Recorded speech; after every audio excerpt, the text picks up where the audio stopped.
বাইহাটা চাৰিআলিত শোকাবহ ঘটনা হাইড্ৰা গাড়ীয়ে ছিঙি নিলে এগৰাকী যুৱতীৰ ভৰি ঘটনাৰ স্থান মুক্তাপুৰ প্ৰত্যক্ষদৰ্শীৰ মতে লুজগাঁৱৰ যুৱতীগৰাকীয়ে নিজৰ কৰ্মস্থলী কৰৰাৰ উচ্চতৰ মাধ্যমিক বিদ্যালয়লৈ আহি থকা অৱস্থাত মুক্তাপুৰত নতুনকৈ স্থাপন কৰা ৱৰ্কশ্বপৰ হাইড্ৰা গাড়ীয়ে চেপি নিয়াৰ ফলত এখন ভৰি ছিগি যায় স্থানীয় ৰাইজে যুৱতীগৰাকীক ততাতৈয়াকৈ চিকিৎসালয়লৈ প্ৰেৰণ কৰে যুৱতীগৰাকীৰ ঘৰ লুজগাঁৱৰ উপেন মালাকাৰৰ কইনা মৌচুমী মালাকাৰ উল্লেখযোগ্য যে মৌচুমীয়ে চাকৰি কৰাৰ সমান্তৰালভাৱে স্নাতকোত্তৰ ডিগ্ৰী পঢ়ি আছে স্থানীয় ৰাইজৰ অভিযোগ হাইড্ৰা গাড়ীখনে যুৱতীগৰাকীক আগভেটি ধৰি ভৰিৰ ওপৰে উঠাই দিছিল ঘটনাটোক লৈ উত্তেজিত হৈ আছে স্থানীয় ৰাইজ ঘৰ এখন ৰাখি আছে সেই ছোৱালীজনী ভৰি এখন ছিঙি গৈছে কালি আন এখন ঘৰৰ কোনোবা এজন ল'ৰা ছোৱালীৰ হ'ব সেইটো কোনে ৰিক্স ল'ব চৰকাৰ ল'ব নে ঘৰৰ মানুহে ল'ব লাগিব নে কোম্পানীয়ে ল'ব কোনেতো নলয় আৰু এখন গাঁৱৰ মাজত কোম্পানী হোৱাটো একেবাৰে মানে বিৰোধী হৈছে হ'বই নালাগে গাঁৱৰ মাজত কোম্পানী হ'ব লাগে একঘৰীয়া অঞ্চলত কিন্তু এনেকুৱা অঞ্চলত কোম্পানী হোৱাৰ লগে লগে সদায় গাড়ী আপ ডাউন হৈ থাকে ল'ৰা ছোৱালী স্কুলত অহা যোৱা হৈ থাকে কোনে ল'ৰা ছোৱালী ৰিক্স ল'ব এজন ছোৱালী মৃত্যু হ'লে কোনোবা এজনে আনি দিব নেকি নিদিয়ে নহয় এইবিলাক বন্ধ কৰিব লাগে পঢ়ি আছে তেখেতে MA পঢ়ি আছে তেখেতে হেৰিত যাব গৈছিল স্কুলত যাব যাওঁতে ইয়াৰ পৰা আমাৰ ইণ্ডাষ্ট্ৰীৰ পৰা এখন হাইড্ৰা গাড়ী গৈছে গৈ তেখেতক তাৰমানে বাটটো দিয়া নাই তেখেতে আগভেটি ধৰাৰ দৰে ধৰি পেলাই তেখেতৰ গাত গাড়ীখন লগাই দিছে লগাই দিয়াৰ লগে লগে তেখেত পৰি গৈছে পৰি যোৱাত তেখেতৰ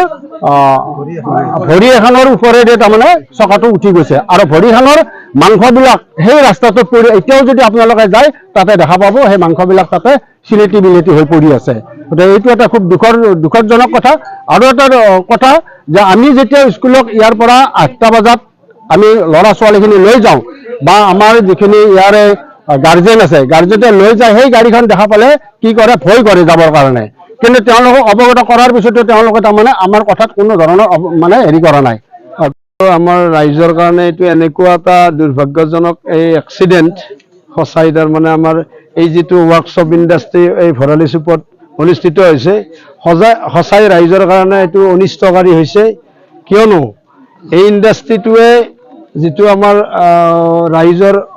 অসুবিধাৰ সৃষ্টি কৰিছে সেইটো হ'ল এই সৰু ৰাস্তাটোৰে তেওঁলোকৰ যিখন ডাঙৰ ডাঙৰ গাড়ীবিলাক আহে স্কুলৰ সময়টো হয়তো বা ৰাতিও হয় আমাৰ স্কুলীয়া ল'ৰা ছোৱালীখিনিৰ আজিতো এই আপোনালোকে এক্সিডেণ্টৰ জৰিয়তে গমেই পালে ৰাতিপুৱা স্কুলৰ সময়ত 1:30 বজাত এই গাড়ীখনে যেতিয়া ৰাস্তাৰে গৈ আছে গাড়ীখন যোৱাৰ পিছত পিছফালৰ পৰা যোৱাৰ কোনো গাড়ীৰ সুবিধা নাই তথাপিও তেখেতসকলক চাইডেৰে যাওঁতে গাড়ীখন যেতিয়া উঠাই দিলে এজনী ছোৱালীৰ যিটো ভৱিষ্যত এই ভৱিষ্যতকৰ পৰা ঘূৰাই পাব একমাত্ৰ সেই ছোৱালীজনীয়ে ঘৰৰ ভৰসা আছিল ডাঙৰ ল'ৰাজনতো এবনৰ্মেল গতিকে এই ছোৱালীজনীৰ যিটো ভৱিষ্যত সমাজৰ যিটো পৰিয়ালৰ যিটো ক্ষতি হৈছে এই ক্ষতিটো কোনে পূৰণ কৰিব এই ক্ষতিটো পূৰণ কৰিব লাগিলে আমি ৰাইজে একগোট হৈ আমি সেইকাৰণে এই ইণ্ডাষ্ট্ৰীটোৰ পৰা যিহেতু ৰাইজৰ অপকাৰ হৈছে এই অপকাৰখিনি যাতে আৰু ভৱিষ্যতে নহয় তাৰ কাৰণে আমি ৰাইজে এটা সিদ্ধান্ত লৈছোঁ যে এই ইণ্ডাষ্ট্ৰীটো আমি বন্ধ কৰিব লাগে আৰু আমি বিভাগীয় কৰ্তৃপক্ষক আমি আবেদন কৰিম ইতিমধ্যে DC অফিচত হয়তো আমাৰ ৰাইজে যোগাযোগ কৰিছে আমি প্ৰশাসনৰ লগতো যোগাযোগ কৰিম অনতিপলমে যদি এই ইণ্ডাষ্ট্ৰীটো বন্ধ কৰে তাৰ কাৰণে আমি বিভাগীয় কৰ্তৃপক্ষক এই মিডিয়াৰ যোগে অনুৰোধ জনাইছোঁ যাতে অনতিপলমে ইয়াৰ উচিত ব্যৱস্থা লয় ইয়াত আজি ৰাতিপুৱা যিজনী ছোৱালীক আমাৰ এই ইণ্ডাষ্ট্ৰীৰ পৰা এখন গাড়ী ওলাই গৈ আমাৰ এই মুক্তাপুৰ শিৱ মন্দিৰৰ ওচৰত তাতে এটা এক্সিডেণ্ট কৰিলে আৰু এক্সিডেণ্টটো এনেভাৱে কৰিছে যে ছোৱালীজনীৰ ভৰিখনৰ তাৰমানে কোনো কামেই নাই একদম ওপৰেদি উঠি গৈছে উঠি যায় ছোৱালীজনীৰ হাড্ডিবিলাক সেই ৰাস্তাত পৰি গৈছে আৰু প্ৰথম কথা হ'ল কি এই ইণ্ডাষ্ট্ৰীটো যেতিয়া আৰম্ভণি কৰে তেতিয়া আমি এই মালিকক কেইবাবাৰো আমি কানেকশ্যন কৰিছিলোঁ ফোনেদি হওক তেখেতক লগ ধৰাৰ কাৰণে তেখেতে আমাৰ এই ৰাইজক কোনো ধৰণৰ মানে কি লগ দিয়া নাই আৰু তেখেতে গুৰুত্ব দিয়া নাই আৰু তেখেতক আমি সুধিছিলোঁ এই ইণ্ডাষ্ট্ৰীটো কি ইণ্ডাষ্ট্ৰী বনাব কিন্তু তেখেতে আজিলৈকে আমাক তাৰমানে নকলে আমাৰ এই ৰাইজক নকলে যে এই ইণ্ডাষ্ট্ৰীটো কি কৰিব কি প্ৰডাক্ট কৰিব কি মানে গোডাউন কৰিব সেইটোৱে আমি তাৰমানে তেখেতৰ পৰা আকৌ আমি নাজানিলোঁ কিন্তু আজি কিছুদিনৰ পৰা আমি গম পাওঁ যে তেখেতে অভাৰলোডিং ট্ৰাক